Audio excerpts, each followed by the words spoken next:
Hai, hari ini kita akan belajar subjek ekonomi di Kata 5, di mana untuk hari ini kita nak sambung untuk topik pelaburan langsung asing ataupun kita sebut dia sebagai PLA. Okey, dalam topik ini ada dua perkara yang akan dibincangkan. Yang pertama adalah berkenaan dengan cara pelaksanaan PLA tu, dan kedua adalah kesan PLA terhadap negara yang menerima PLA ataupun pelaburan langsung asing ni, yang mana kesan dia kita akan lihat kepada dua kesan positif dan juga kesan negatif. Okey. Yang seterusnya kita akan lihat apakah itu PLA ataupun pelaburan langsung asing. Pelaburan langsung asing ni dia adalah pelaburan yang dibuat oleh firma ataupun individu dari luar negara untuk memudahkan perniagaan ataupun membeli aset perniagaan di Malaysia ataupun negara-negara lain lah, maksudnya foreign investment lah, macam tu. Okay, terdapat empat cara PLA ni boleh dilakukan. Okay, antara caranya yang pertama adalah membina kemudahan pengeluaran di negara lain. Maksudnya kalau kita lihat antara yang paling banyak ni, firma-firma ataupun individu ni dia datang invest ke dalam negara kita, dibuka kilang-kilang tu. So dengan kilang-kilang tu lah dia akan menghasilkan kemudahan pengeluaran lah terhadap barang-barang dan perkhidmatan yang disediakan oleh pihak firma tersebut. Okay, yang kedua, pengambil alihan syarikat asing. Maksudnya syarikat-syarikat yang sedang beroperasi di dalam Malaysia ni diambil alih oleh pihak-pihak pelabur-pelabur lain. Okey, yang ketiga adalah usaha sama dengan syarikat tempatan. Ini joint venture lah.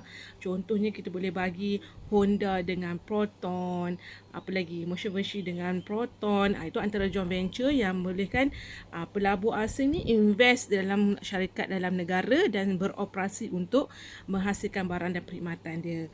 Dan yang keempat adalah membuka subsidiari. So ada 4 kaedah ataupun cara bagaimana PLA ini boleh dilakukan ataupun boleh beroperasi dalam satu buah negara.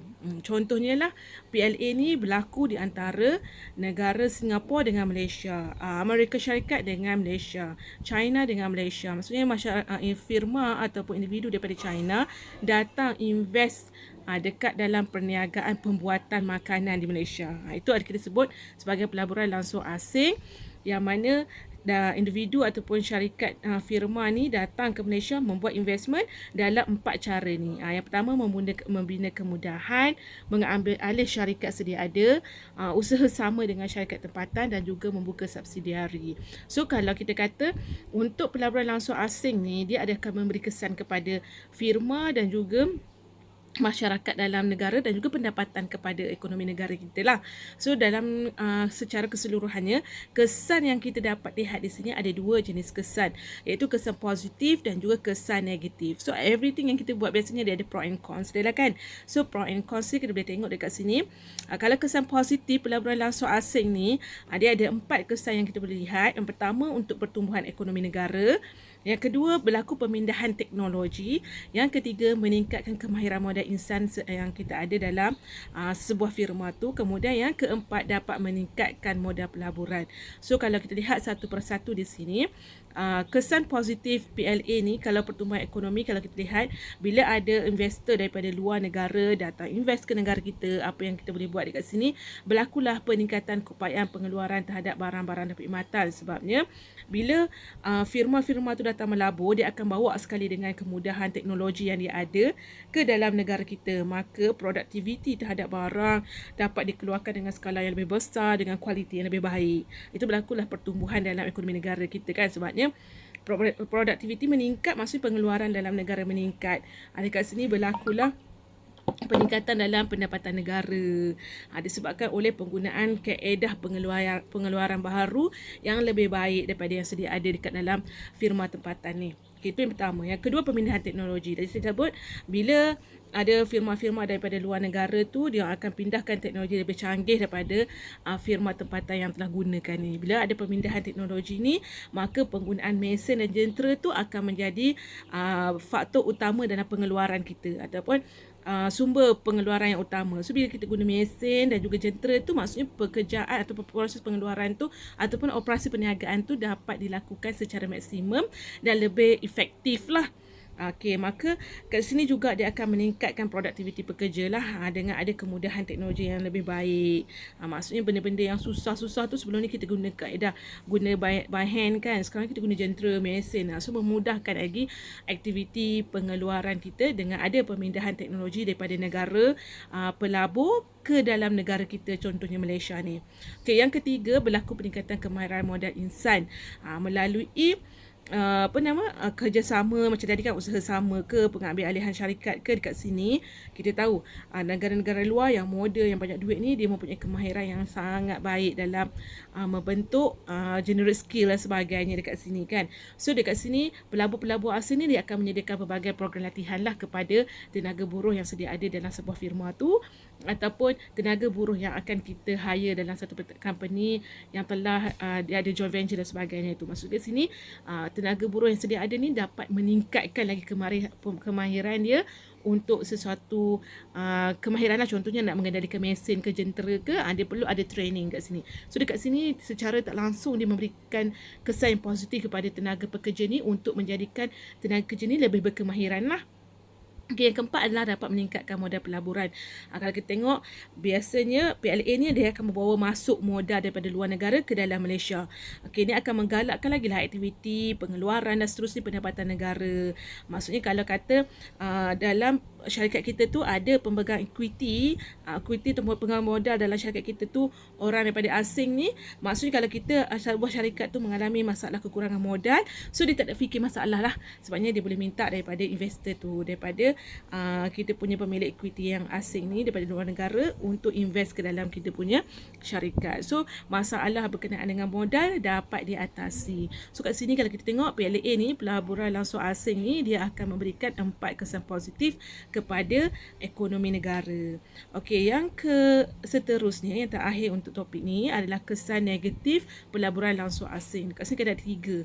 Yang pertama, ketidakseimbangan pendapatan. Kalau kita sebut tadi, firma asing ni dia akan menawarkan, dia akan masuk ke negara kita, membuka kilang ke, dibukalah syarikat ke sebagainya. Biasanya syarikat yang datang invest ni, dia merupakan syarikat yang besar. Bila dia syarikat besar ni, dia akan menawarkan pelbagai kemudahan seperti insentif lah, kadar upah yang lebih tinggi berbanding dengan syarikat yang ada dalam Malaysia ni ataupun firma tempatan. Biasanya kalau dia menyediakan insentif dan kadar upah yang lebih tinggi daripada firma tempatan ni, menyebabkan berlaku jurang pendapatan yang agak besar kat sini.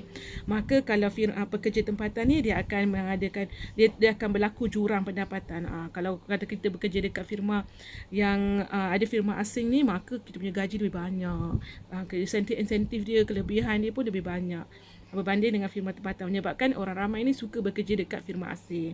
Okay, kalau sebut dekat sini, biasanya syarikat-syarikat yang datang ke Malaysia ni, biasanya dia syarikat besar. Bila syarikat besar ni, dia akan menawarkan operasi secara bersasaran. Contohnya macam Tesco, Aeon Big tu kan, IKEA tu, dia menawarkan barang yang lebih murah dan sebagainya. Ini akan menyebabkan berlaku kompetitor lah, persaingan yang sangat sengit di antara firma tempatan dan juga firma asing ni. Ini akan menjejaskanlah pendapatan oleh firma tempatan. Okey, ini berlaku ketidakseimbangan dalam pendapatan sekiranya berlaku pelaburan langsung asing yang terlampau banyak lah dekat dalam sesebuah negara. Okey, yang kedua, berlaku kemusnahan alam sekitar. Kita tahu bila firma asing ni dia datang melabur ke dalam sebuah negara, dia nak mendapatkan benefit ataupun kelebihan yang ada di dalam sebuah negara tu. Maka dengan mendapatkan itu, maka dia perlu explore lah dalam sebuah negara tu. Ini akan menyebabkan berlakulah kemusnahan terhadap alam sekitar dia. Kalau nak bina kilang tu, kita terpaksa buang semua hutan-hutan yang ada ni untuk bina kilang. Okey, kesan dia kalau kita terlampau explore sangat alam sekitar yang hingga tidak terkawal, akan menyebabkan negara kita ni mengalami masalah bencana seperti banjir kilat lah, hakisan tanah dan sebagainya lah, kemusnahan alam sekitar, pencemaran udara yang banyak. Sebabnya kita ni terlampau nak mengejar kepada keuntungan negara ni, kita akan buat apa sahaja yang penting mendatangkan keuntungan kan. Okey, yang ketiga kesannya adalah aliran untung ke luar negara. Okey, bila firma asing ni telah menjalankan operasi perniagaan dia, maka dia akan mendapat keuntungan, dividen dan sebagainya. Biasanya firma-firma asing ni bila dapat keuntungan, dia akan bawa balik dia punya keuntungan ni ke negara asal dia. So dekat sini, bila aliran keluar wang tu terlampau banyak ni, dia akan memberi kesan lah kepada kadar pertukaran asing dan juga imbangan pembayaran sebuah negara. Maksudnya wang dibawa keluar lebih banyak daripada wang yang masuk ke dalam sebuah negara. So itu akan menjadikan kesan negatif kepada kita punya imbangan pembayaran sebuah negara lah. Okey, so kita dah dapat lihat tadi dalam pelaburan langsung asing ni kita melihat kepada bagaimanakah dia boleh wujud. Ada 4 kaedah atau 4 cara pelaburan langsung asing ini boleh wujud.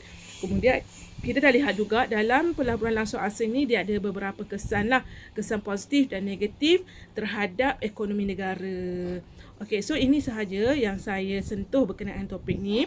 Tapi bagi pelajar saya ada aktiviti yang perlu pelajar buat, di mana jawab soalan dalam buku teks muka surat 139. Aktiviti 21.4. So, saya harap dengan perkongsian ini sangat memberi manfaat kepada pelajar. Terima kasih kerana menonton. Bye.